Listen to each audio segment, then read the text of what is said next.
Cody Windwalker, and this is Prehistoric Encounters, Episode 6. We will be talking about the common leopard gecko.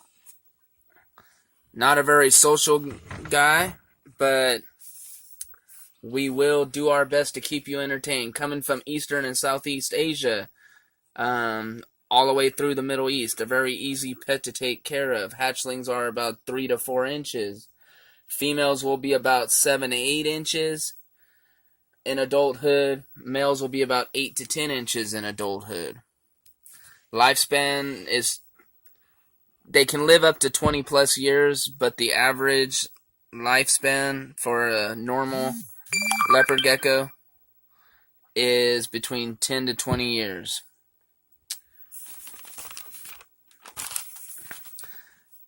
Again, they come from the class of Reptilia.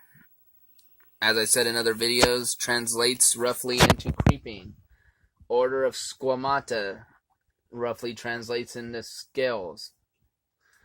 The family is Ablephaeridae. The genus is Ablephaeris.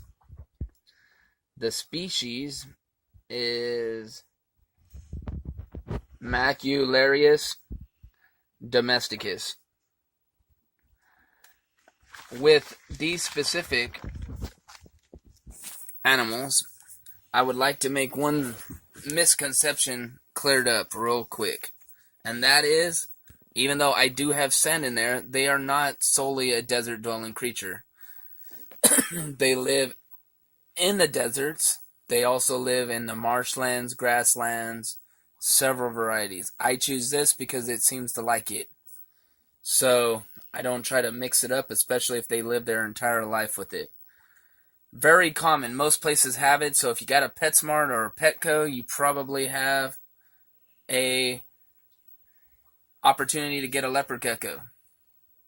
Now, when it comes to reptiles, is the only time I would ever recommend possibly buying it from a mainstream pet store like PetSmart or Petco.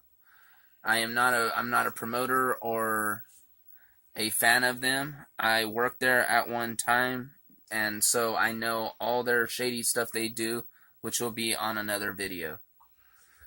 Basking temperature, which means the hot side, where their hide should be between 80 and 90 degrees. Ambient should be about 80, but don't let it get any lower than about 70, 75.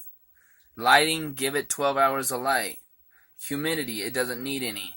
The regions they come from are not tropical regions, so they do not need it. Like I said, I prefer walnut sand because I don't have a lot of deserty creatures. So when I have the opportunity to make a desert theme, I do it. They strictly eat crickets and mealworms. They would eat a pinky mouse if you put it in there, but you do not want them getting spoiled. In the wild, they would eat insects and small rodents. Semi-timid. The reason I say semi-timid is because they tend, from time to time, to be overly aggressive. I have a buddy who has one that will growl and hiss, and as the very second you walk in the room with it, it makes me laugh.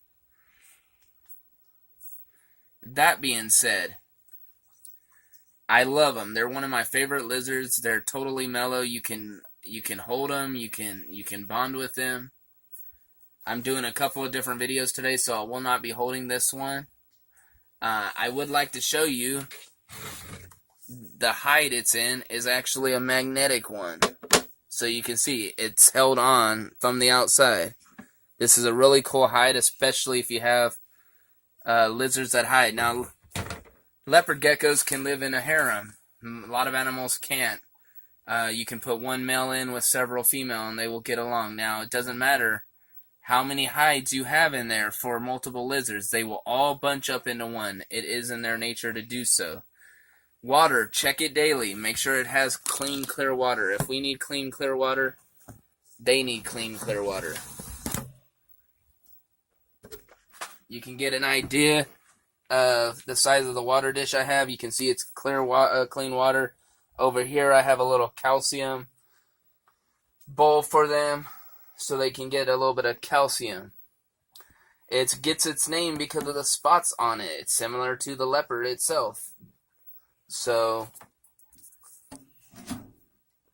when you want to handle it, what you want to do is you want to sit somewhere comfortably and essentially let it play around.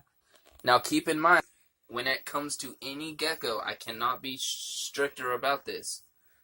They are fast. Day geckos are some of the fastest lizards in the world. These are not day geckos, but they can, if the opportunity arises, to be very fast. Conservation on them is the least concern. They're not endangered at all. Cleaning wise, you only need to clean reptiles. Essentially, if you're checking it daily, you don't need to actually clean the whole tank, except for about depending on the animal, anywhere from 1 to 6 months at a time. You should never have to clean the whole thing. It should never get that dirty. Him specifically, I would recommend it about every 6 months. You pooper scooper. I have a really cool scooper that it's like screening, and so it'll drop the sand, but any poop or pee that clumps up will be caught. Like I said, the fun fact for these specific ones is they are not actually a desert animal. They're mainly from the grasslands. They do live in the deserts, and don't get me wrong, there's more than one species of leopard geckos.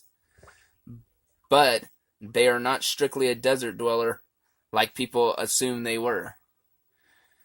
Now, when it comes to them, like I said, I'm a big lizard guy. I love my lizards.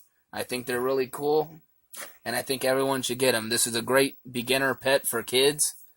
So if you're looking to get your kid a nice little pet, a leopard gecko is it. Now keep in mind, be mindful. These are not a dog and a cat. They're not as hardy as a dog and a cat. So if you have little children, they have no business having a pet like this. So again, I hope you enjoyed my video. Leave a comment below and make sure to hit that subscribe button. And have a great day. This is again Cody Windwalker with Prehistoric Encounter.